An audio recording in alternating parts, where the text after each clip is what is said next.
नमस्कार, बिहार चुनाव की नंबर 1 डिबेट शो में आपका बहुत बहुत स्वागत। मैं हूं आपके साथ संतोष गंगवार। जैसे जैसे बिहार में विधानसभा चुनाव नजदीक आ रहे हैं, सियासी बयानबाजी तेज होती जा रही है। बीजेपी के फायर ब्रांड नेता और केंद्रीय कपड़ा मंत्री ने कांग्रेस नेता राहुल गांधी को लेकर एक ऐसा बयान दे दिया जिसने राजनीतिक गलियारों में तूफान खड़ा कर दिया। गिरिराज सिंह ने राहुल गांधी को अर्बन नक्सल करार दिया और कहा कि देश में नॉन सीरियस नेता पैदा हो गए। इतना ही नहीं, गिरिराज सिंह ने यह भी आरोप लगाया कि जब देश बाढ़ जैसी प्राकृतिक आपदा से जूझ रहा है, तब राहुल गांधी जाकिर मियां से मिलने चले गए। इन बयानों ने सियासी माहौल को और गर्मा दिया है। विपक्ष गिरिराज सिंह के बयान पर तीखी प्रतिक्रिया दे रहा। कांग्रेस का आरोप है कि गिरिराज सिंह सिर्फ सुर्खियों में बने रहने के लिए ऐसी भाषा का इस्तेमाल करते हैं, जबकि आरजेडी का आरोप है कि गिरिराज सिंह समेत पूरे सत्ता पक्ष को राहुल नाम का फोबिया हो गया है, इसीलिए इस तरह की भाषा का इस्तेमाल राहुल गांधी के लिए करते रहते हैं। ऐसे में सवाल है कि राहुल गांधी को अर्बन नक्सल क्यों कहा गया? क्या गिरिराज सिंह का यह बयान केवल राजनीतिक हमला है या इसके पीछे कोई गहरी सियासी रणनीति है? क्या राहुल गांधी के खिलाफ अर्बन नक्सल जैसे शब्दों का इस्तेमाल राजनीति को नया मोड़ देगा और विपक्ष का इस पर आक्रामक रुख क्या दर्शाता है? चर्चा की शुरुआत करें। सबसे पहले एक रिपोर्ट दिखाते हैं। अर्बन नक्सल के रूप में ये राहुल गांधी ने केंद्रीय कपड़ा मंत्री और बीजेपी के फायर ब्रांड नेता माने जाने वाले गिरिराज सिंह का यही वो बयान है जिस पर सियासत सुलग गई है। लोकसभा में नेता प्रतिपक्ष और कांग्रेस के सांसद राहुल गांधी को गिरिराज सिंह ने अर्बन नक्सल बता दिया। गिरिराज की तल्खी यहीं नहीं रुकी, उन्होंने यहां तक कह दिया कि राहुल गांधी अपरिपक्व हैं, बिल्कुल भी गंभीर नहीं है। दुर्भाग्य है इस देश में एक नॉन सीरियस नेता पैदा ले लिया जो अर्बन नक्सल के रूप में वो राहुल गांधी हैं। अब देश बाढ़ से प्रभावित है और वो गए हैं जाकिर मियां से मिलने। चुनावी साल में गिरिराज ने सीधे सीधे राहुल गांधी पर निशाना साधा। मंगलवार को दिया गया ये बयान कांग्रेस के लिए बिल्कुल मंगल नहीं रहा। पार्टी के सबसे बड़े नेता को अर्बन नक्सल करार दिए जाने पर कांग्रेस बौखला गई। पार्टी प्रवक्ता ने गिरिराज सिंह को झटका मीट का ब्रांड एम्बेसडर और पाकिस्तानी वीजा एक्सपर्ट बता दिया। आरजेडी ने भी गिरिराज को घेरा और ये आरोप लगाया कि सरकार की नाकामी छिपाने के लिए अर्बन नक्सल जैसा अनर्गल बयान दिया जा रहा है। अल-बल बातें बोलकर केवल मीडिया में बने रहने के लिए उनकी जो कवायद है वो जनता सिरे से नकारती है और उन्हें देख के ही लोग इरिटेट होने लगे हैं। नक्सली तो पकड़ नहीं सकते, सरकार की नाकामी छुपाने के लिए श्री राहुल गांधी जी पर कब तक बोलते रहेंगे और गाली देते रहेंगे। भारत विरोधी जाकिर नाइक से संबंध को लेकर भी गिरिराज सिंह ने राहुल गांधी पर निशाना साधा और ये आरोप लगाया कि देश के कई राज्यों में बाढ़ जैसे हालात हैं और राहुल विदेश में जाकर जाकिर मियां से मुलाकात करते हैं। इस पर बीजेपी ने राहुल गांधी से जवाब मांगा और जेडीयू ने इल्जाम लगाया कि राहुल ने विदेशों में जाकर देश की छवि खराब करने की कोशिश की है। अगर कोई व्यक्ति जो देशद्रोहियों के साथ है उससे अगर नेता विपक्ष मिलते हैं तो ये तो सोचने का विषय है। राहुल जी ने विदेशों में जाकर के भी राजनीति की है और देश की छवि खराब करने का प्रयास हमेशा किया है। तो ऐसी परिस्थिति में एनडीए के नेताओं की तरफ से राहुल गांधी जी के इन कृत्यों के खिलाफ बयान आना बहुत स्वाभाविक सा है। राहुल पर गिरिराज सिंह के बयान के बाद पक्ष और विपक्ष में विवाद छिड़ गया है। राहुल पर गिरिराज सिंह के गंभीर आरोपों पर जमकर सियासत हो रही है। ऐसे में देखना होगा ये विवाद आगे क्या रंग लेता है। पटना संवाददाता अमित कुमार के साथ ब्यूरो रिपोर्ट, न्यूज़ 18। तो चलिए सीधे आज के सवालों पर आते हैं। आज बहस चुनाव की में हम पूछेंगे, गिरिराज सिंह ने राहुल को अर्बन नक्सल क्यों कहा है? गिरिराज सिंह के बयान का राजनीतिक मकसद क्या है? क्या गिरिराज सिंह का बयान लोकतंत्र को कमजोर करेगा? क्या गिरिराज सिंह हिंदू मुस्लिम ध्रुवीकरण कर रहे हैं? अर्बन नक्सल कहकर गिरिराज सिंह को क्या फायदा मिलेगा? और सवाल यह भी पूछेंगे कि जाकिर मियां से आखिरकार गिरिराज सिंह का मतलब क्या था? तो चलिए मेहमानों से आपका परिचय कराते हैं। सत्ता पक्ष से हमारे साथ जेडीयू प्रवक्ता मनीष कुमार और बीजेपी प्रवक्ता रत्नेश कुशवाहा जी जुड़ रहे हैं, तो वहीं विपक्ष से आरजेडी प्रवक्ता आरजू खान और कांग्रेस प्रवक्ता शिशिर कौंडिल्य जी जुड़ रहे हैं। इसके अलावा वरिष्ठ पत्रकार अभिरंजन कुमार जी भी हमें ज्वाइन कर रहे हैं। सभी मेहमानों का बहुत बहुत स्वागत। मेरा पहला सवाल रत्नेश कुशवाहा जी आपसे है। राहुल गांधी नॉन सीरियस नेता हैं, ये आपके नेता लगातार कहते रहे हैं। ये गिरिराज सिंह पहली बार नहीं कह रहे हैं, लेकिन गिरिराज सिंह जो कह रहे हैं वो कह रहे हैं कि अर्बन नक्सल, इसका क्या मतलब है? देखिए संतोष जी, नक्सल कौन होता है? जो अतिवादी काम करता है। विगत कुछ दिनों से राहुल गांधी जी का बयान आपने सुना होगा। राहुल गांधी जी कहते हैं कि हम एटम बम मार देंगे। अब एटम बम मार दिए तो फिर हाइड्रोजन बम मार देंगे। तो जो इस तरह की भाषा का इस्तेमाल तो नक्सली ही करते हैं ना। जो एटम बम बनना चलाने की बात करते हो, देश की संवैधानिक संस्थाओं को तहस नहस करने का षड्यंत्र रचते हो, देश के संवैधानिक संस्थाओं के ऊपर उसके विश्वास को, जनता को भ्रमित करने का काम करते हो, वैसे लोग तो नक्सलवादी ही ना होंगे और क्या होंगे। तो राहुल गांधी जी सरेआम विपक्ष के नेता हैं, भाषा की एक मर्यादा है, और कहते हैं कि हम बम मार देंगे, एटम बम मार देंगे, एटम बम का हाइड्रोजन बम मार देंगे। गिरिराज सिंह जब गिरिराज सिंह उनको अर्बन नक्सल कह रहे हैं, तो क्या ये भाषा की मर्यादा को वो कायम रख रहे हैं या भाषा की मर्यादा को लांघ रहे हैं वो? संतोष जी, जो बम चलाने की बात करेगा वो नक्सली ही कर सकता है। देश के लोकतंत्र में बम चलाने संबंधी बात नहीं होनी चाहिए। यह शब्दावली, यह भाषा कोई नक्सली वैचारिक रूप से ही जुड़ा हुआ व्यक्ति कर सकता है, अपितु नहीं तो विपक्ष का नेता सदन में बात रखेगा, संवैधानिक संस्थाओं के सम्मान की बात करेगा। बम फोड़कर हम तहस नहस कर देंगे, एक भाषा में इस्तेमाल किया जाता है कि खतरों का बम या कोई सूचना मिली है तो बम फूट जाएगा, उसी भाषा में वो कह रहे हैं। उसी भाषा, संतोष जी वही तो मैं कह रहा हूं कि बम का शब्द का क्या, वो तो कह सकते हैं कि हम इस देश में इतना बड़ा खुलासा करेंगे कि देश की जनता हिल जाएगी। भाषा तो यह भी हो सकती है। जब बम का इस्तेमाल कर रहे हैं तो वो आपके अतिवादी विचारधारा का परिचायक है, और राहुल गांधी जी वही कर रहे हैं। एक भारत का विपक्ष का नेता, देश में विपक्ष का नेता एक संवैधानिक पद है। कौन व्यक्ति किस शब्द का प्रयोग कर रहा है ये तो हम सबको समझना पड़ेगा, और विपक्ष के नेता के पास ये गरिमा नहीं है, शब्द का चयन का अकल नहीं है, उसको हम क्या कह सकते हैं। वैसे व्यक्ति को तो नॉन सीरियस कहना बिल्कुल वाजिब है, वैसे नेता को बिल्कुल नक्सली कहना हमारे ध्यान में है, और हम लोग को वैसे नेताओं को नक्सली करना कहीं से अनुचित मुझे नहीं लगता। जाकिर मियां से क्या मतलब था गिरिराज सिंह का? रत्नेश जी, जाकिर मियां से क्या मतलब था? अब वही तो मैं कह रहा हूं। जाकिर मियां इस देश का भगोड़ा है। एनआईए का इन्वेस्टिगेशन चल रहा है। मतलब जाकिर नाइक से आप इसका मतलब कई जाकिर नाइक से इसको जोड़ रहे हैं आप देखिए ना, पहले बम चलाने की बात की और उसके नहीं, बाद ये जाके सूचना मिलने आपके पास किससे कहां से गए? आई कि जो वो इस देश में बम, मलेशिया गए थे तो जाकिर नाइक से मिले, ये सूचना कहां से आई गिरिराज सिंह के पास? तो मलेशिया की, तो राहुल गांधी जी की तरफ से आधिकारिक बयान क्यों नहीं आ जा रहा कि हम मलेशिया घूमने गए थे, टूरिज्म करने गए थे, हम अपने मित्रों के साथ घूमने करने गए थे, बिहार का एरिया घूमने के बाद हमको ब्रेक चाहिए पॉलिटिक्स में। तभी तो विपक्ष का नेता, इस देश में उपराष्ट्रपति का चुनाव है और उसे एक दिन पहले आ रहा है घूम का, ऐसा नॉन सीरियस नेता बम चलाने की बात करता है। अगर गिरिराज सिंह के पास कोई जाकिर नाइक से मुलाकात की कोई तस्वीर है तो वो साझा कर दें, यह आपके लिए ज्यादा बेनिफिट देगा सियासत में। या ये जो आरोप है वो हवा हवाई के संबंधी लोगों, नहीं, आरोप की सत्यता है तो राहुल गांधी जी सामने आके क्यों नहीं कहते कि मैं नहीं मिला मलेशिया में जाकिर नाइक से? उनको बयान दे देना चाहिए। अब आप कोई भी आरोप लगाते रहेंगे तो कि राहुल गांधी हर आरोप का जवाब देते रहे?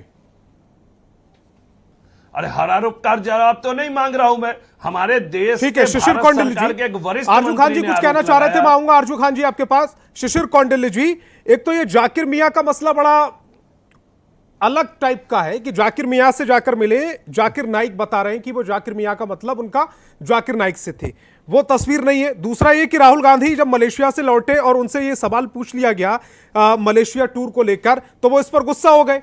राहुल गांधी भी, राहुल गांधी कह रहे हैं कि आप बीजेपी के लिए काम करते हैं एएनआई के पत्रकार से।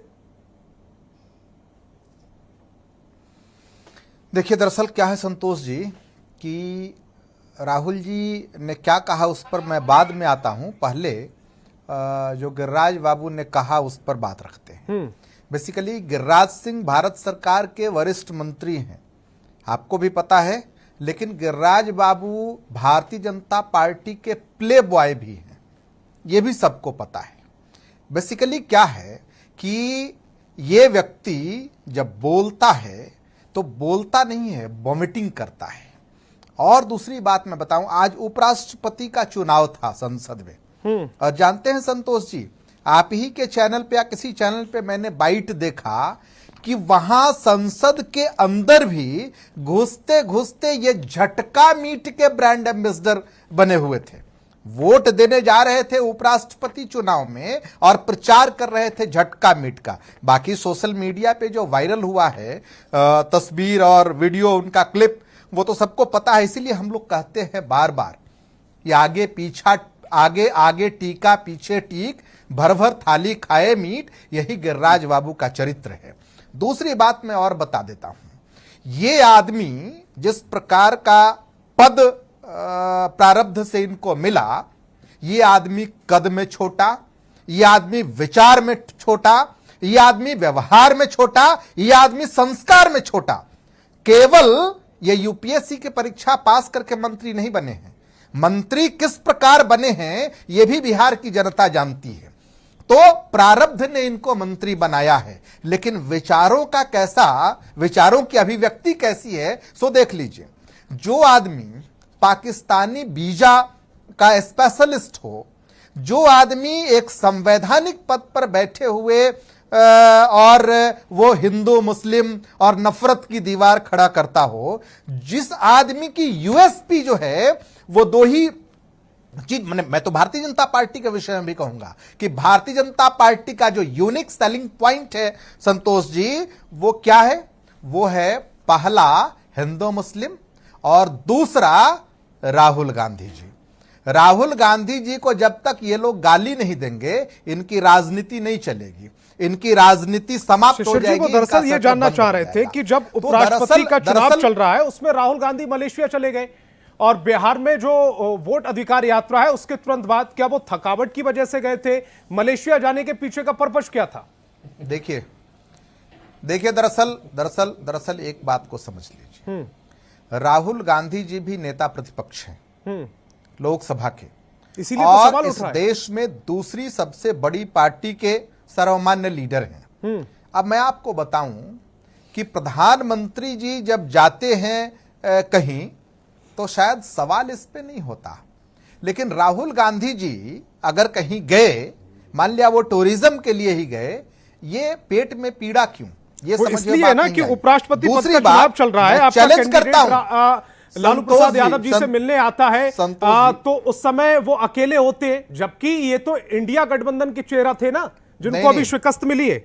बी सुदर्शन रेड्डी। नहीं, मैं आपको बताऊं कि जब उपराष्ट्रपति पद के उम्मीदवार वी सुदर्शन रेड्डी बिहार आते हैं तो बिहार में हमारे पार्टी के अध्यक्ष राजेश राम जी होते हैं, बिहार में हमारे लीडर और राज्यसभा सांसद अखिलेश प्रसाद सिंह जी होते हैं, बिहार में हमारे दोनों सीएलपी लीडर शकील अहमद साहब और मदन मोहन झा जी होते हैं। जो नेता प्रतिपक्ष है, देश का नेता प्रतिपक्ष है, क्या उसका उस समय उपराष्ट्रपति जैसे उपचुनाव के दौरान क्या नहीं होना चाहिए था?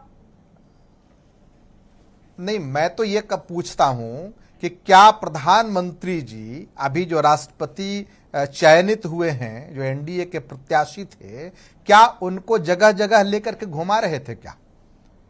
तो आप ऐसे कैसे अपेक्षा रख लेते हैं? नहीं, कार्यशाला चल रही थी, किस तरह से वोटिंग करनी है उसका जब रिहर्सल चल रहा था, उसमें प्रधानमंत्री नरेंद्र मोदी लास्ट बेंच पर बैठे देखे गए। वो यहाँ हमारे गायब थे वहां पर। हमारे सुन लीजिए ना, हमारे राष्ट्रीय अध्यक्ष भी इस बात की फिक्र में थे और वो भी अपने सांसदों के साथ बैठ रहे थे, वो भी वहां भी डिनर पॉलिटिक्स हो रही थी और वहां भी तमाम चीजों का पोलराइजेशन हो रहा था। संख्या का गणित है, उसमें सबको पता है क्या होता है, किसकी कितनी संख्या है। लेकिन मैं जो कहना चाहता हूं संतोष जी, तो कुल मिलाकर आप ये कहना चाह रहे हैं कि चूंकि संख्या के गणित में आप पीछे रह रहे थे, इसीलिए राहुल गांधी निकल गए मलेशिया के लिए। बिल्कुल नहीं, राहुल गांधी ऐसा, मैं ये कह रहा हूं कि उपराष्ट्रपति का चुनाव जो है वो संख्या के गणित के मुताबिक है, इससे राहुल गांधी जी का क्या लेना देना।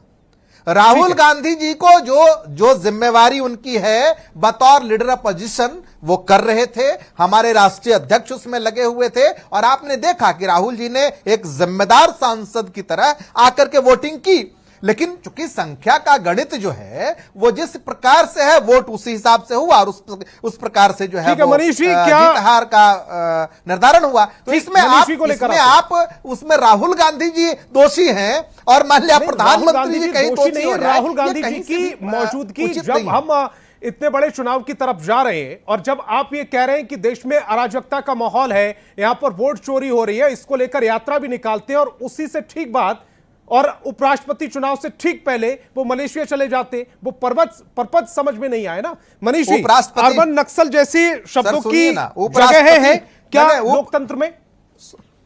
मैं जो एक बार मेरा जवाब ले लीजिए, छोटा सा जवाब मेरा है, जल्दी से थोड़ा। क्या उपराष्ट्रपति चुनाव से पहले संतोष जी जापान, चीन और तमाम जगहों पे जो प्रधानमंत्री घूम रहे थे, साफ है, क्या कभी आपने सवाल खड़े किए? ये पता था सबको।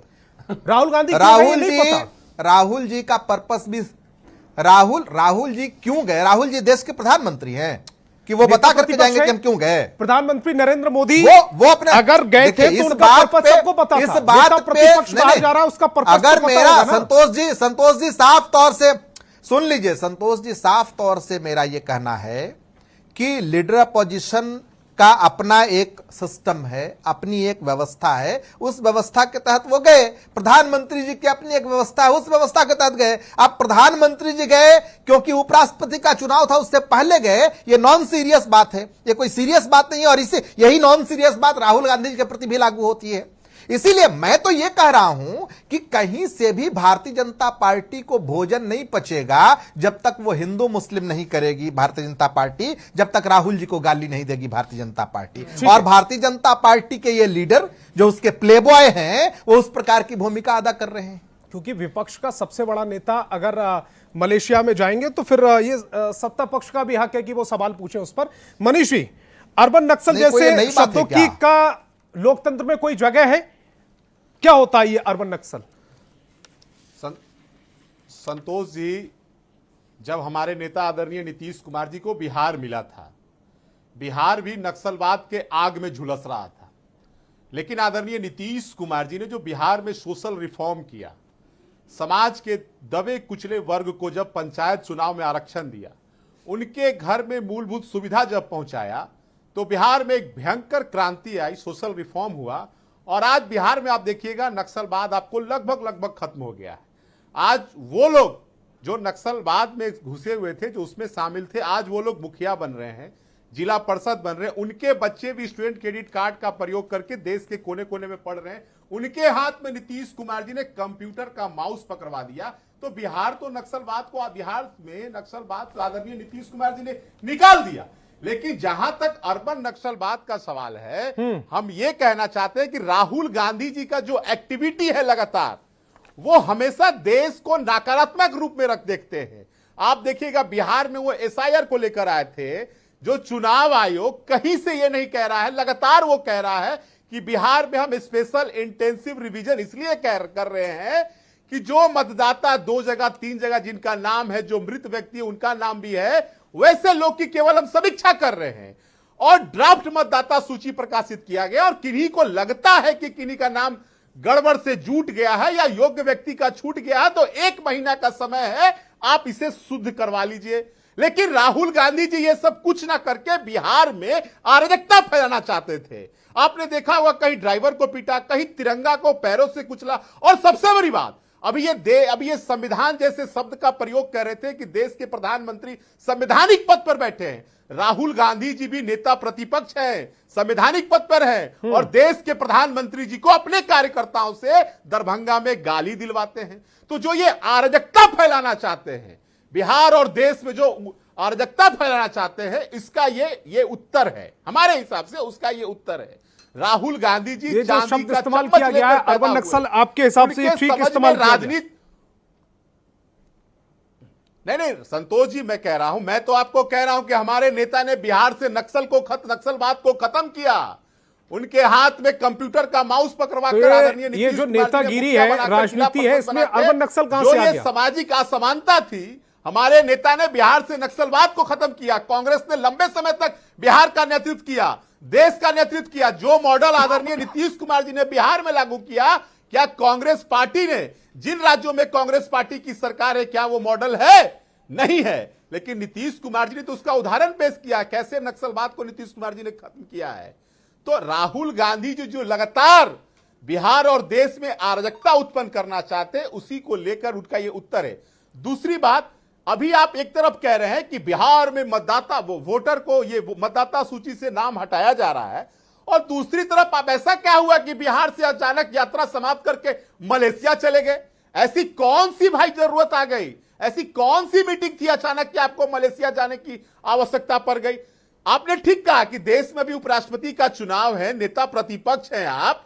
कल मैंने भी देखा कि कल संसद भवन में एनडीए के तमाम एमपी बैठकर प्रशिक्षण ले रहे थे, लेकिन नेता प्रतिपक्ष गायब है, मलेशिया में आराम फैला रहे हैं। भारत के कई राज्यों में बाढ़ आया है, राहुल गांधी जी मलेशिया घूम रहे हैं। इसका मतलब स्पष्ट है कि राहुल गांधी जी को देश की राजनीति से कोई लेना देना नहीं है। केवल देश में और बिहार में और देश के कई राज्यों में केवल नकारात्मक चीज फैलाकर, भ्रम फैलाकर, अराजकता उत्पन्न करके अपनी राजनीतिक दुकानदारी चलाना है। ठीक है आरजू खान जी, जैसे ही वोट अधिकार यात्रा खत्म हुई, एक तरफ तेजस्वी यादव का वीडियो आ जाता है, वो बच्चों के साथ डांस कर रहे हैं, और राहुल गांधी मलेशिया चले गए। ऐसा वोट अधिकार यात्रा में ऐसी कौन सी थकावट हो गई कि अपने अपने तरीके से ये थकावट दूर करने के फॉर्मूले इस्तेमाल किए जा रहे हैं? सबसे पहले तो हम लोगों को अपने मुद्दे पे आ जाना चाहिए, उसके बाद में बारीकी के साथ इसका भी मैं आपको जवाब देता हूं। सबसे पहला मुद्दा था हमारा, जिसको हम लोग पूरी तरह से डाइवर्ट कर रहे हैं, अर्बन नक्सल कहा गया किसको? लीडर ऑफ अपोजिशन को। अंग्रेज चले गए, अंग्रेज इस देश से चले गए, गोडसे भी इस दुनिया से चले गए, लेकिन गिरिराज सिंह जी शायद लोग यहां पे रह गए, विषैले लोग, जहरीले लोग। और वो किसके हिस्सा है? एनडीए समर्थित सरकार के हिस्सा है, जिसके मनीष जी अभी बात कर रहे थे, समाजवाद रिफॉर्म की बात कर रहे थे। समाजवादी रिफॉर्म में ये बताएंगे कि आरएसएस कोटा कहां से आ जाता है?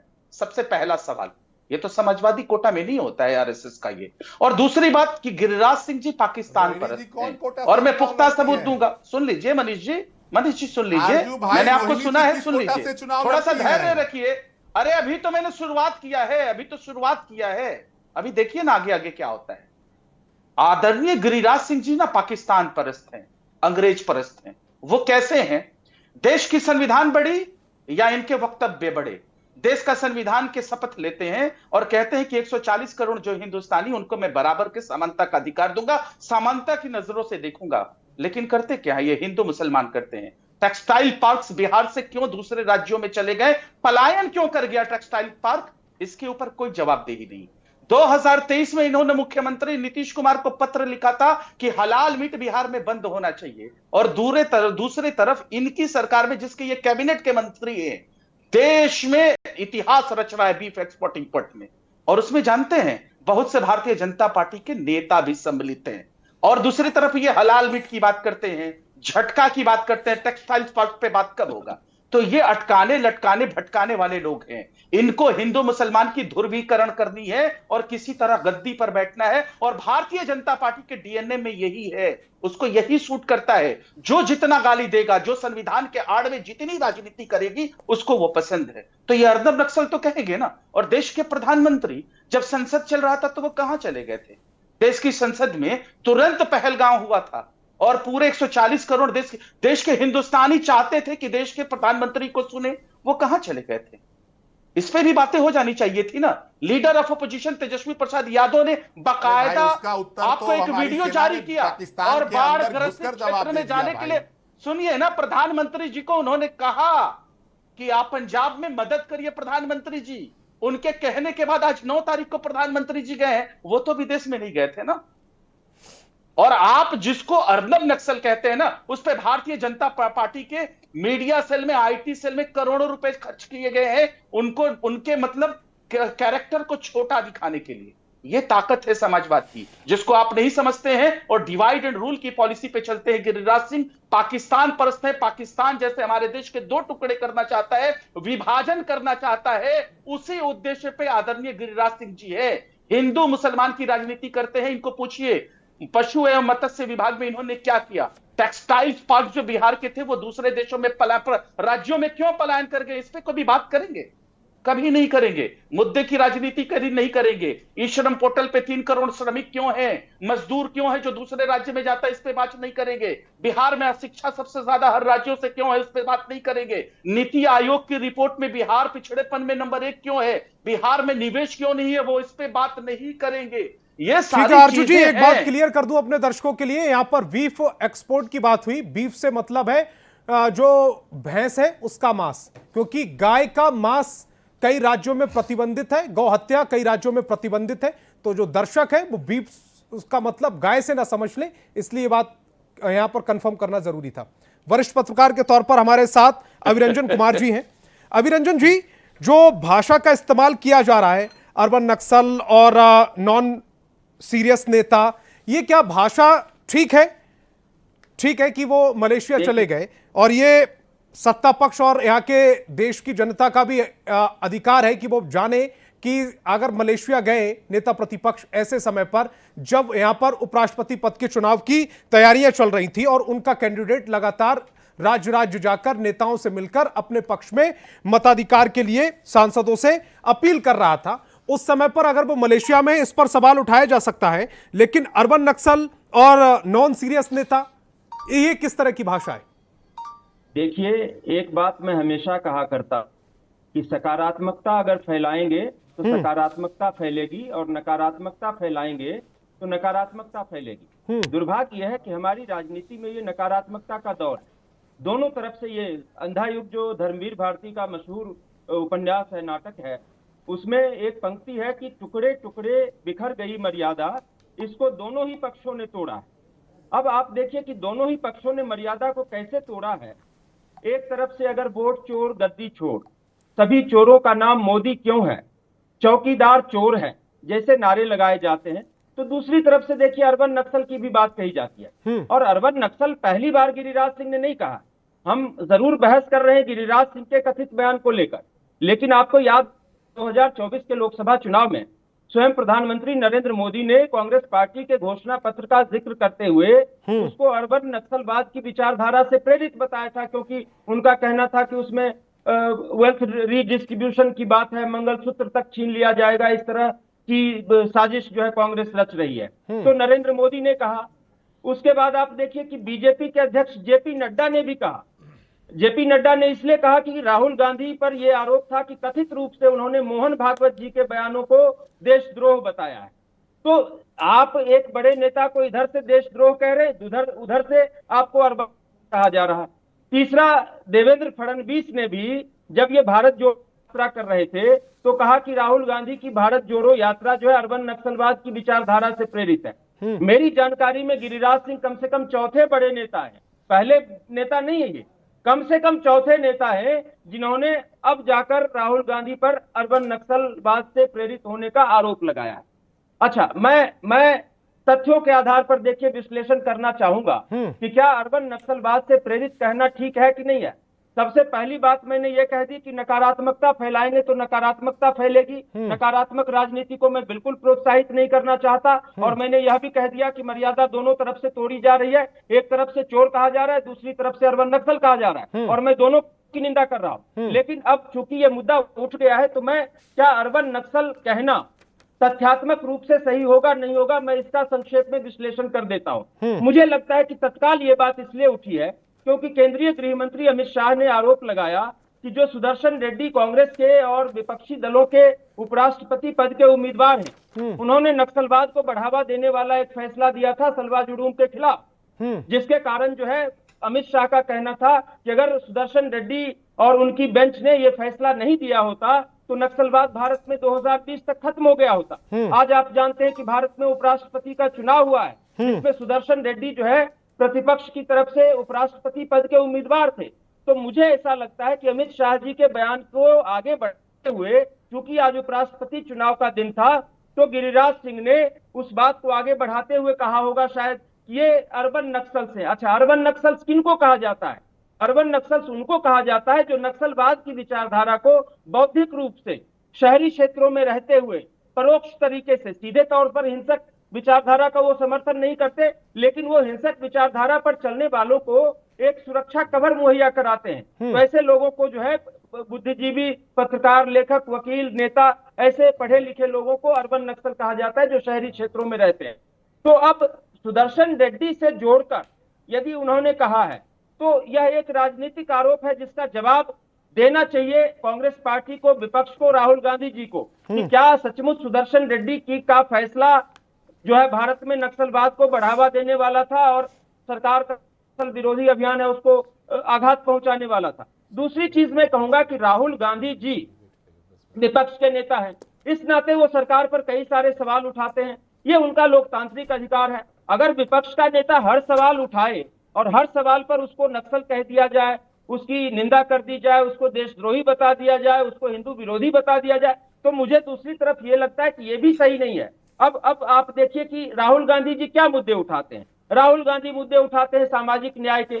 सामाजिक न्याय के मुद्दे भारत की सभी पार्टियां उठाती है, कोई भी पार्टी सामाजिक न्याय के विरुद्ध नहीं है, और भारत का संविधान सामाजिक न्याय के पक्ष में है और सभी पार्टियां संविधान के तहत चलती हैं। राहुल गांधी मुद्दे उठाते हैं जातिगत जनगणना के।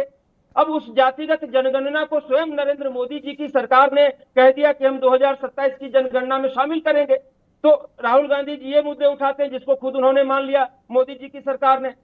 राहुल गांधी मुद्दे उठाते हैं आरक्षण की सीमा को बढ़ाने के लिए, तो आरक्षण की सीमा को बढ़ाने की जहां तक बात है, तो बिहार में नीतीश कुमार की सरकार ने आरक्षण की सीमा बढ़ाने की कोशिश की, भले वो कोर्ट में फिलहाल मुंह की खानी पड़ी उनको, लेकिन राहुल गांधी वो मांग कर रहे हैं। अच्छा, अब क्या है कि राहुल गांधी ने स्वयं नहीं कहा है, लेकिन कांग्रेस पार्टी के घोषणा पत्र में इस तरह की बात कही गई, जो कि उनका जो एक आइडियोलॉग है सैम पित्रोदा, जो हुआ सो हुआ वाला जो सैम पित्रोदा है, उन्होंने वेल्थ रिडिस्ट्रीब्यूशन की बात उठाई थी।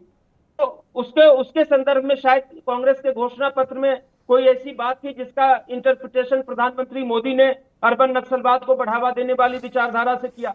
राहुल गांधी क्या करते हैं, जेएनयू चले जाते हैं जहां पर देशद्रोह के कथित तौर पर नारे लगाए जाते हैं, लेकिन अगर नारे लगाए जाते हैं वहां पर जाना गलत है, तो 9 साल से मोदी जी की सरकार है, क्या ये अगर राहुल गांधी का वहां जाना गलत है, तो मैं तो एक निष्पक्ष प्रेक्षक के तौर पर यह भी कहूंगा कि 9 साल से सरकार है, मोदी जी की सरकार को साबित करना चाहिए था कि वहां पर इस तरह की घटना हुई, और हम सब लोग कहते हैं कि राहुल गांधी ने देशद्रोह और आतंकवाद को बढ़ावा देने वाली घटना का समर्थन किया, हम सभी लोग उनकी निंदा करते, लेकिन सरकार प्रमाणित तो करे। अच्छा, राहुल गांधी क्या करते हैं, किसान आंदोलन में चले जाते हैं, राहुल गांधी जो है भारत जोड़ो यात्रा करते हैं, राहुल गांधी जो है वोट अधिकार यात्रा करते हैं जिसमें वोट चोर गद्दी छोड़ जैसे नारे लगाते हैं, जिसकी मैं पहले ही निंदा कर चुका हूं और नकारात्मक नारे के रूप में मैं कह चुका हूं। राहुल गांधी अमेरिका और दुनिया के देशों में जाके भारत के लोकतंत्र को कमजोर बताते हैं, यहाँ पर अभिव्यक्ति की आजादी को खतरे में बताते हैं। तो देखो, कुछ बातें तो ऐसी जरूर हैं दोनों पक्षों से जिसकी लोकतंत्र में स्वस्थ आलोचना की जानी चाहिए, इन बातों का समर्थन नहीं किया जा सकता। और ये बात जरूर है कि आरक्षण का मुद्दा आप उठाएंगे, के मुद्दे पर इस देश में हिंसक आंदोलन पिछले 10 वर्षों में हुए और उसमें कांग्रेस की कहीं न कहीं मिलीभगत रही है। जैसे मैं आपको बताऊं, हरियाणा जाटों के आरक्षण को लेकर व्यापक हिंसा हुई जिसमें 20-25 लोग मारे गए थे। गुजरात में पटेलों ने आरक्षण को लेकर आंदोलन किया जिसमें कई सारे लोग मारे गए थे। कर्नाटक में कापुओं ने आरक्षण को लेकर आंदोलन किया जिसमें कई सारे लोग मारे गए थे। और इन सारे आरक्षण के आंदोलनों में कांग्रेस पार्टी कहीं न कहीं एक रोल में थी या कांग्रेस पार्टी के नेता एक रोल में थे। तो ये बात जरूर है कि सरकार की आलोचना हमें करनी है, सरकार की नीतियों का, गलत नीतियों का हमें विरोध करना है, लेकिन लोकतंत्र में एक लक्ष्मण रेखा होनी चाहिए। मुझे ऐसा लगता है कि लक्ष्मण रेखा ये है कि हिंसक आंदोलन करना है, हिंसक विरोध करना है, मर्यादित भाषा का इस्तेमाल करना है। जब भाषा की टूटेगी तो अर्बन नक्सल आ जाएगा, जब हिंसा की तरफ बढ़ेंगे तो अर्बन नक्सल आ जाएगा। तो मैं ये कहता हूं कि ये संतुलन दोनों पक्षों को बनाने की आवश्यकता है, दोनों पक्षों को संतुलन बनाने की जरूरत है। अखिलेश कुशवाहा जी, क्या वोट चोर गद्दी छोड़ के वोट चोर गद्दी छोड़ जो राहुल गांधी लगातार कहते हैं, क्या उसको का बदला लेने के लिए आपने अर्बन नक्सल शब्द का इस्तेमाल कर दिया? क्यों है जिस पर उनकी संसद सदस्यता चली गई थी, बिल्कुल नहीं जिसको बाद में संतोष जी, सुप्रीम कोर्ट ने कहा हमारा कि नहीं जो ये ज्यादती है, आरोप है, इनकी संसद सदस्यता बहाल कर दी शुद्ध गई। रूप मेरा ये से कहना है कि राहुल गांधी के नकारात्मकता पिछले दोनों तरफ से, दिनों के और कुछ इसलिए जब गतिविधियों इस का मुद्दे ये पर परिणाम बात है। होगी तो मैं किसी भी एक पक्ष को अब क्लीन रंजन चिट जी बोल देने रहे हैं। के लिए तैयार नहीं हूं आज की तारीख। ठीक है अभिरंजन जी, ठीक है। रत्नेश जी बोलिएगा।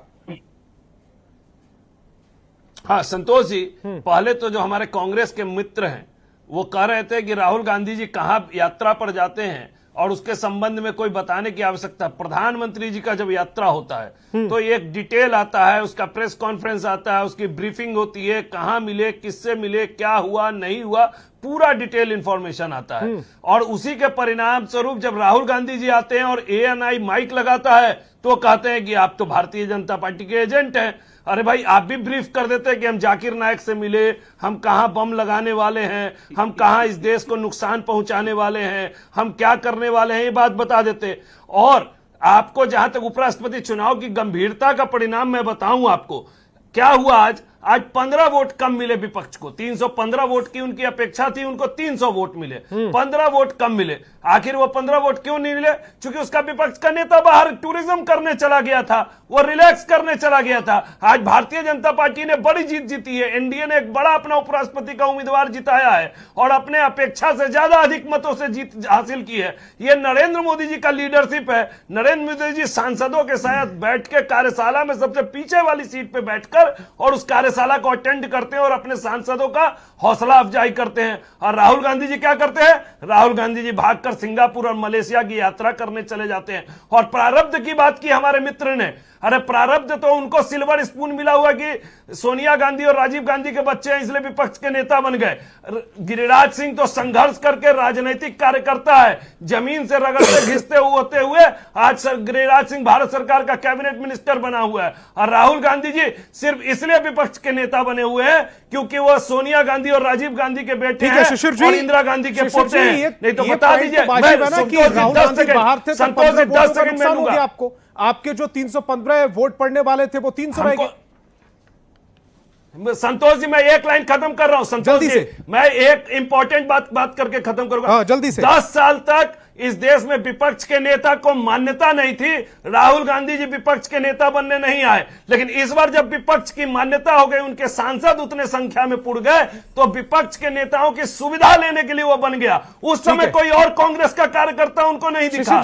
जब कांग्रेस का कार्यकर्ता जब नहीं सुविधा थी तो कांग्रेस के कार्यकर्ता दिख रहे थे और सुविधा लेने के लिए राहुल गांधी बनते हैं। यह है सत्ता लोलुप कांग्रेस और राहुल गांधी। दरअसल संतोष जी क्या है उस पर जवाब मैं दे लूं, उसके बाद मैं बीजेपी के मान्यवर प्रवक्ता जो हैं बैठे हैं उनका जवाब मैं दे देता हूं। जी बोलिएगा। बेसिकली आपने कहा ये शुद्ध रूप से गणित का खेल है संतोष जी, और 15 वोट वही कम आए। आपको पता होगा कि लगभग 22 वोट्स के आसपास जो है वो स्टैग्नेंट वोट्स थे जो काउंट हो रहे थे, जिसमें 5 निर्दलीय थे, एक आध दो छोटी मोटी पार्टियां थी, वो एक साउथ की थी और अलग अलग जगहों के वो सांसद थे। ऐसे 22 वोट्स थे जो स्टैग्नेंट थे, वो माइनस हुआ। तो उस पे ये आंकड़ों का गणित है और भैया संख्या अगर उनके पास है, वोट्स अगर उनको मिले तो जीत उनकी हुई उस पर। और सांसदों ने अगर एनडीए के प्रत्याशी को समर्थन दिया और उनकी संख्या ज्यादा थी, तो भाई लोकतंत्र में क्या है, संख्या का खेल है। तो राधाकृष्ण जी चुनाव जीते और हम लोग उनको बधाई देते हैं। लेकिन जो दूसरी बात है, लगता है कि भारतीय जनता पार्टी के प्रवक्ता न होमवर्क करके आते हैं न पढ़ लिख के आते हैं। खैर पढ़ाई लिखाई से तो भाजपा को कोई मतलब ही नहीं रहा है कभी।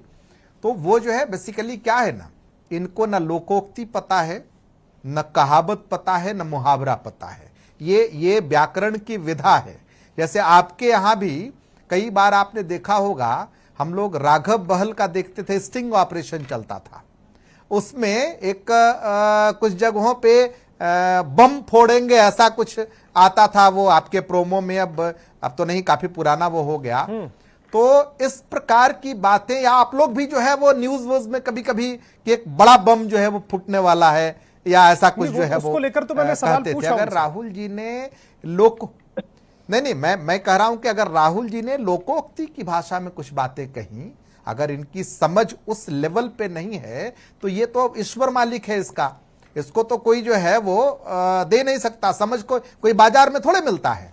जो कि आज जाकर तक के राहुल पैसा गांधी देकर को के नहीं खरीद हुआ लिए। समझ, आज तक सुन 54 लीजिए, साल के अरे भाई सुन लीजिए, अल्पविकसित ही अरे भाई नेता इनको रह गए। बताइए कि डिबेट का डेकोरम होता है, इनको व्यक्तिगत बताइए टिप्पणी आप जो है नहीं करिए, पढ़ाई लिखाई की बात है। अरे बेसिकली आप क्या है, किसने- आप आप जो है डेकोरम आप तो रहने अरे दें, कोई व्यक्तिगत अरे टिप्पणी नहीं आपको आप किसी ने डेकोरम कहा नहीं- क्या? डेकोरम- आपके बीच में किसी ने बोला? तो डेकोरम शांत रहिए, व्यक्तिगत शांत रहिए, आप सुनिए, सुनिए। आप सुनिए, व्यक्तिगत टिप्पणी नहीं करिए, डेकोरम सीखिए। अरे भाई डेकोरम आप सिखाइएगा। हाँ, तो आप कौन सिखाएगा? ये जो है, आपस में नहीं, आप आपस में आप इंटरप्ट क्यों कर रहे हैं, इंटरप्ट कर रहे आप हैं? इंटरप्ट मत कीजिए।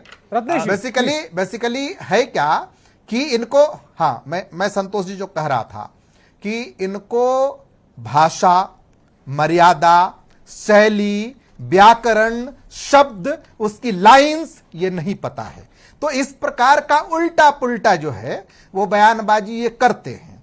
और अब समझिए दूसरी बात, और मैं आपके ये पे आ जाऊं। अब बताइए जरा कि प्रधानमंत्री जी इस देश के लिए मान लिया डिप्लोमेटिकली कहीं जा रहे हैं, किसी विषय पर मान लिया ब्रिक्स के सम्मेलन में जा रहे हों, या एक संघीय व्यवस्था में कुछ ऐसी बातें हैं उसके तहत वो जा रहे हों, जिसको लेकर के बातें जो है वो हो रही हैं, ये विषय है। लेकिन अब बताइए कि राहुल जी अगर कहीं जा रहे हो, उनका कोई सरकारी प्रोग्राम था क्या कि इनको बता करके जाते हैं? मैं दूसरी बात और कहना चाहता हूं आपको। नहीं, लेकिन आप ये बताइए, लेकिन शिशिर जी कि शायद ये- आपको जानकारी नहीं कि ये राजीव गांधी खबर कहां से आ गई?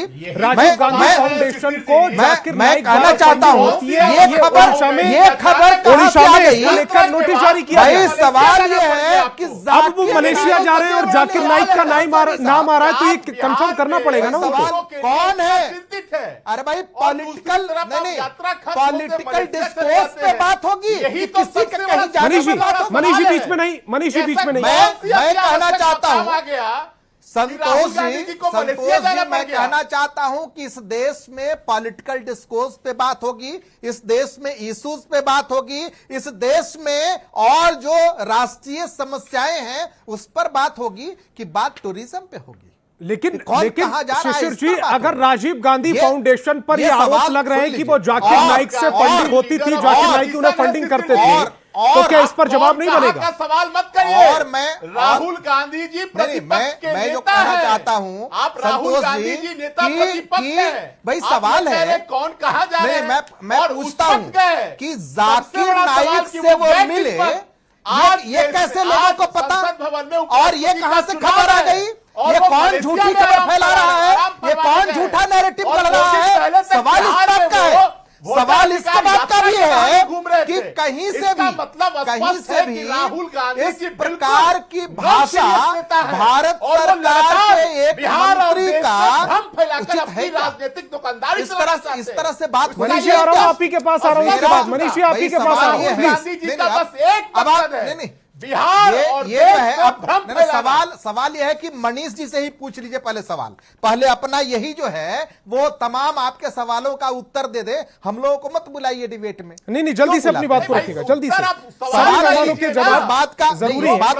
मैं ऑब्जेक्शन करता हूं। मनीष जी, प्लीज। मनीष जी, प्लीज, बीच में क्यों डिस्टर्ब कर रहे हैं? मैं इस बात का ऑब्जेक्शन करता हूं यहां आपके आगे कि जिस प्रकार से डिबेट में डिस्टर्बेंस क्रिएट किया जा रहा है, हम इसका इस डिबेट के माध्यम से विरोध करते हैं, आपके चैनल पे विरोध करते हैं। हिमाचल प्रदेश में बाढ़ भाई, आया सवाल है। सवाल ये है, आप SIR ये को लेकर समय खराब हो रहा है मेरा। आप मनीष जी, नहीं, आप बात सवाल पे पूछने बात के लिए कीजिए। आपको भाई, जिम्मेदारी नहीं मिली है सवाल सवाल पूछने है, की। आपसे जब सवाल पूछा जाएगा मनीष जी उस समय जवाब दीजिएगा। मेरा ये शिशिर जी है- जल्दी से कंप्लीट कीजिएगा और स्टूडियो की आवाज बढ़ा दें जरा। संतोष जी मैं ये कहना चाह रहा था कि इनको बाढ़ पे बोलना है या सुखाड़ पे बोलना है या कौन से इश्यूज पे बोलना है, अगर बीच में इस प्रकार से इंटरप्ट करेंगे तो फिर डिबेट आगे बढ़ पाएगा क्या? नहीं, हम ठीक है, अपना आप विषय टॉपिक पर रख बोलिएगा पाएंगे क्या? प्लीज, जल्दी से। सवाल क्या है कि जो आप सवाल पूछें उसका जवाब हम रखेंगे, हम उसके लिए जिम्मेवार हैं। ठीक है, आरजू जी कुछ कहना चाह रहे हैं? आरजू जी जल्दी से अपनी बात को जिम्मेवारी रखिएगा। के साथ हम आए हैं। देखिए, ठीक। पूरी तरह से आरजू जी। हम लोग पूरी तरह से विषय से विषयांतर करने की कोशिश कर रही है भारतीय जनता पार्टी और जो मनीष जी हैं उनके प्रवक्ता जनता दल यूनाइटेड के। सवाल यह होना चाहिए कि देश का ही अंश है, हिस्सा है मणिपुर। 2 सालों से ज्यादा हो गए, देश के प्रधानमंत्री वहां क्यों नहीं जाते हैं? लेकिन हम डिस्कशन किस पे कर रहे हैं कि राहुल गांधी मलेशिया क्यों गए, यानी विपक्षी नेताओं से हम डिस्कशन कर रहे हैं। अरे ये डिस्कशन करना चाहिए कि आदरणीय leader of opposition Rahul Gandhi ने वीडियो क्लिप जारी करके आदरणीय नरेंद्र मोदी को चेताया, कहा कि पंजाब में बाढ़ आए हुए हैं, आदरणीय नरेंद्र मोदी जी आप कुछ करिए। तो आज वो 9 तारीख को भारत में रहते हुए जाते हैं।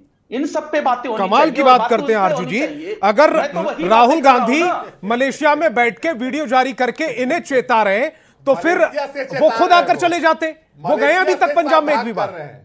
आपको संतोष जी क्या लगता है कि इनका सिवाय मुसलमान, हिंदू मुसलमान, रोहिंग्या, पाकिस्तान, बांग्लादेश करने से ही चल सकते हैं, ये गद्दी पे बने सकते हैं, इसीलिए ये करते हैं, इनकी मानसिकता यही है।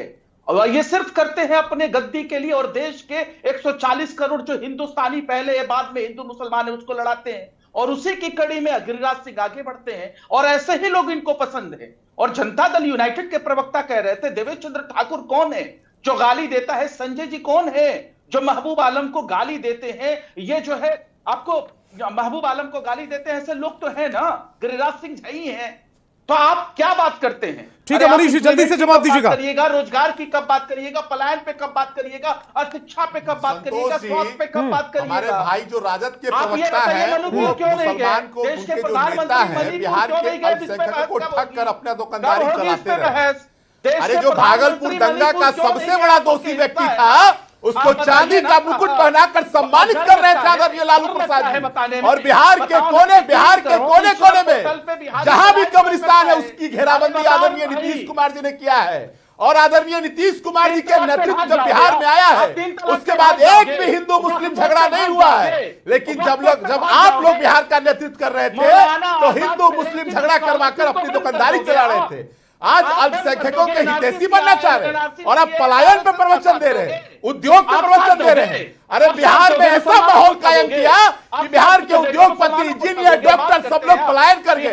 आज देश के कोने कोने से बिहार में उद्योग लगाने आ रहे हैं, बिहार बिजनेस कनेक्ट हो रहा है। आपको जानकारी का अभाव है। अब मेट्रो चल रहा है, मेट्रो, बैलगाड़ी का जमाना खत्म हो गया आरजू भाई। अब पटना में मेट्रो चलेगा, अरे पटना में मेट्रो चलेगा, दरभंगा में एयरपोर्ट चालू है, अब पूर्णिया में एयरपोर्ट चालू होगा 15 तारीख से। बिहार में विकास की गंगा बह रही है। लेकिन संतोष जी, राहुल गांधी जी हो या भाई तेजस्वी जी हो, बिहार और देश में लगातार भ्रम फैलाकर अपनी राजनीतिक दुकानदारी चला रहे हैं। ठीक है, अभिरंजन जी को जरा स्क्रीन पर लेकर आए, समय कम है। अभिरंजन जी को जरा स्क्रीन पर लेकर आए। अभिरंजन जी, राजीव गांधी फाउंडेशन पर एक गंभीर आरोप लगता है कि जाकिर नाइक उन्हें फंडिंग करता था। इस पूरे मामले में अब नोटिस भी जारी हुआ है, और उधर इत्तेफाक यही है जब इस तरह की खबरें आती हैं उस समय मलेशिया में होते हैं, और इसीलिए जाकिर मियां जैसे शब्दों का जिक्र किया गया गिरिराज सिंह के द्वारा। क्या यह इत्तेफाक है? और दूसरा यह कि अगर कोई भी नेता प्रतिपक्ष अगर वहां पर जा रहा है, ठीक है, उनका उपचुनाव में वो किस तरह का प्रदर्शन करेंगे, किस तरह का प्रदर्शन नहीं करेंगे, किस तरह की तैयारी करेंगे, यह उनका निजी मामला है। क्या नेता प्रतिपक्ष भी अब बाहर बताकर जाएंगे? देखिए, मैं इसमें 2 चीजें कहूंगा। पहली चीज तो ये मैं कहूंगा कि कौन कहां जाता है ये उसका अपना अधिकार है, लेकिन यदि आप लोकसभा में नेता प्रतिपक्ष और विपक्ष के एक बड़े नेता की हैसियत में हैं और देश में उपराष्ट्रपति का चुनाव है, तो मेरे भाइयों ने सही आंकड़े पेश नहीं किए। सही आंकड़े मैं आपको बताता हूं कि लोकसभा में इंडी गठबंधन के 334 सदस्य, सॉरी 234 सदस्य इंडी गठबंधन के, और राज्यसभा में भी उनके सारे अलायंस पार्टनर को मिला दे तो 100 से ज्यादा हो जाएंगे। तो कायदे से 350 वोट उनको भी मिलने चाहिए थे, लेकिन 300 वोट मिल रहे हैं, तो 50 वोट कम मुझे नुकसान दिखाई दे रहा है। तो कहां है राहुल गांधी का मीडिया मैन, ये इलेक्शन मैनेजमेंट? तो सवाल तो उठेंगे, और ये सवाल विरोधियों को नहीं, ये सवाल उनके सिंपैथाइजर्स को और समर्थकों को उठाना चाहिए कि इंडिया गठबंधन के लोकसभा में 234 और राज्यसभा में 79 वोट हैं। कुल मिलाकर इनके 313 वोट बनते हैं, और तकरीबन 300 वोट इन्हें मिले हैं, जिसमें से और भी पार्टियां हैं ना। हाँ, जैसे एनडीए अपने तरफ ऐड ऑन कर लेती है, और भी पार्टियां हैं भाई। साउथ वर्सेस साउथ हुआ तो साउथ से ये भी जोड़ सकते थे ना, इनका मैनेजमेंट अगर होता तो ये भी 350 तक ले जा सकते थे इसको। हर बार एनडीए ही क्यों ऐड ऑन करता है और ये क्यों पीछे रह जाते हैं? तो मेरा ये सवाल है, तो पूछना चाहिए समर्थकों को भी कि नेताजी आप क्रूशियल मोमेंट में हमें छोड़ के कहां चले जाते? और दूसरी चीज देखो, मैं ये कहता हूं कि चाहे कोई भी राजनीतिक दल हो, कोई भी संगठन हो, अगर उसके ऊपर कोई आरोप लगता है, खास करके फाइनेंशियल आरोप लगते हैं, तो निश्चित रूप से उनकी जांच होनी चाहिए और जो जिस संगठन पर आरोप लगते हैं उनको पारदर्शिता से जवाब देना चाहिए। लेकिन दुर्भाग्य यह है कि इस हम्माम में सभी राजनीतिक पार्टियां और उनके द्वारा समर्थित संगठन नंगे हैं। राजनीतिक पार्टियां तो अपना बैंक बैलेंस बताती नहीं है, कहां से चंदा आ रहा है, किससे ले रहे हैं, ये बताती नहीं है। ये काम भाजपा भी नहीं करती, कांग्रेस भी नहीं करती, उनके द्वारा समर्थित संगठनों का भी यही हाल है। मेरा ये कहना है कि देश में भारतीय जनता पार्टी की सरकार है, कांग्रेस की यूपीए सरकार पर 2G, कॉमनवेल्थ, कोल ब्लॉक, कितने सारे, अगस्ता वेस्टलैंड, नेशनल हेराल्ड, कितने सारे आरोप लगे। 11 साल से सरकार चल रही है, निष्पक्ष जांच हो जाती, उन घोटालों में कांग्रेस पार्टी के नेताओं को दोषी करार दे दिया जाता, आज हम भी जो है ठंडी सांस लेकर कह सकते थे कि कांग्रेस पार्टी के नेता भ्रष्ट। ठीक है, मेरे पास समय की कमी है, मेरे पास समय की कमी है। शिशिर जी 30 सेकंड में अपनी बात को रखिएगा जल्दी से। नतीजे पर पहुंचाना होगा। अगर राजीव गांधी फाउंडेशन पर गंभीर आरोप है तो जांच होनी चाहिए और ये सरकार की जिम्मेदारी है कि उनको उनकी जांच को मुकम्मल अंजाम तक पहुंचाएं। ठीक, और शिशिर जी 30 सेकंड में तस्वीर साफ करें। जी, दरअसल संतोष, देश के सामने सही तस्वीर रखें। पूरा डिबेट जो आप देखेंगे तो मुद्दे को डाइल्यूट करने पे बात आ रही थी गिरिराज सिंह जी पे और गिरिराज सिंह जी के वर्जन पे। बेसिकली गिरिराज सिंह जी जिस प्रकार से स्टेटमेंट दे रहे हैं, वो वॉमिटिंग कर रहे हैं जिस प्रकार से मीडिया में आकर के, यही उनकी यूएसपी है। ऐसा ही ये करते हैं और गिरिराज सिंह का कैरेक्टर, भारतीय जनता पार्टी के कैरेक्टर को जो है वो दोनों को देख लेंगे तो लगभग बराबर आपको दिखेगा। और इस प्रकार से गिरिराज सिंह की हल्की बात करके, ठीक है रत्नेश जी जल्दी से 30 सेकंड में अपनी बात को रखिएगा और खुद भी हल्का कर जनता ने रत्नेश जी, देश में सरकार बनाया। मनीष जी बीच में नहीं, समय नहीं है मेरे पास। संतोष जी आप ये बात समझ लीजिए कि राहुल गांधी के ऊपर जो गिरिराज सिंह ने कहा है, उसको राहुल गांधी जी का जो आचरण है, जो उनका चरित्र है, जो उनकी भाषा है, वो बिल्कुल तरीके से वैसा ही है। ठीक है, अपनी बात जल्दी से भुगतान करेगा व्यक्ति और वो इस प्रकार का वॉमिटिंग कर रहा है ऐसा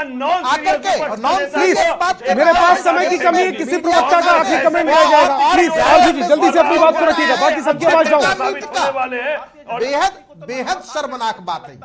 कुलदीप सेंगर भी अच्छा लगता है, भूषण शरण भी अच्छे लगते हैं, प्रज्वल। ठीक है मनीष जी 20 सेकंड में अपनी बात को करिएगा, मेरे पास समय नहीं है बहुत। ये हमको संस्कृति बताएंगे भारतीय जनता पार्टी के प्रवक्ता लोग। संतोष जी, देश में और कई राज्यों में जो लगातार राहुल गांधी जी भ्रम फैलाते हैं, आपने अभी हाल में देखा होगा सुप्रीम कोर्ट के द्वारा उन्हें फटकार लगाया गया। इन्होंने कह दिया कि ठीक है, मेरे पास समय नहीं है। तमाम मेहमान मेरे साथ जुड़े, आपका बहुत बहुत शुक्रिया। अभिरंजन जी आपसे माफी, आखिरी कमेंट नहीं ले पाया आपसे। तमाम मेहमान मेरे साथ जुड़े, आपका बहुत बहुत शुक्रिया। और बैच चुनाव की में फिलहाल इतना।